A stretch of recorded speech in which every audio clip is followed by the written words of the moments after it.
23 जून 1757 बंगाल के प्लासी के मैदान में लड़ी गई यह लड़ाई सिर्फ एक नवाब की हार नहीं थी, बल्कि पूरे भारत की किस्मत बदलने वाली साबित हुई। यह महज तलवारों की भिड़ंत नहीं थी, बल्कि छल और विश्वासघात से जीती गई जंग थी। आइए जानते हैं प्लासी के खौफनाक युद्ध की कहानी। गाल के नवाब सिराज-उद-दौला अंग्रेजों की बढ़ती ताकत और उनके किलेबंदी करने से बेहद नाराज था। ईस्ट इंडिया कंपनी न केवल व्यापार कर रही थी, बल्कि अपने किलों की दीवारें ऊंची कर रही थी और स्थानीय प्रशासन की अनदेखी कर रही थी। नवाब को लगा कि यह उसके अधिकार और बंगाल की संप्रभुता के लिए सीधा खतरा है। इसी गुस्से में उसने 1756 में कलकत्ता पर हमला कर कंपनी को भगा दिया। लेकिन कंपनी चुप नहीं बैठी। रॉबर्ट क्लाइव लौटा और इस बार वह सिर्फ तोप तलवार नहीं, बल्कि एक गहरी साजिश लेकर आया।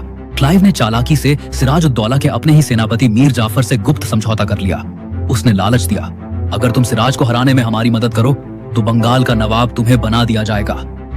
इस वादे के पीछे छिपा था एक गहरा षड्यंत्र और विश्वासघात। सिराज को भरोसा था कि उसकी सेना उसके साथ है, पर उसी के सेनापति की वफादारी अब अंग्रेजों के कदमों में झुक चुकी थी। यही वह चाल थी जिसने प्लासी के मैदान में सिराज की तकदीर बदल दी। सिराज-उद-दौला के पास थे करीब 50,000 सैनिक, जबकि अंग्रेजों के पास थे केवल 3,000 सिपाही। लेकिन किस्मत भी उस दिन सिराज से रूठ गई। 23 जून की तेज बारिश ने बंगाल की तोपों को भिगोकर बेकार कर दिया। ऊपर से मीर जाफर ने अपनी सेना को आगे बढ़ने से रोक लिया।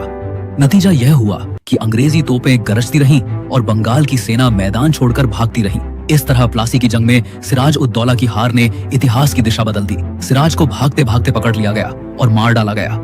मीर जाफर को नवाब की गद्दी तो मिली, लेकिन हकीकत में सत्ता पर कब्जा ईस्ट इंडिया कंपनी का हो गया।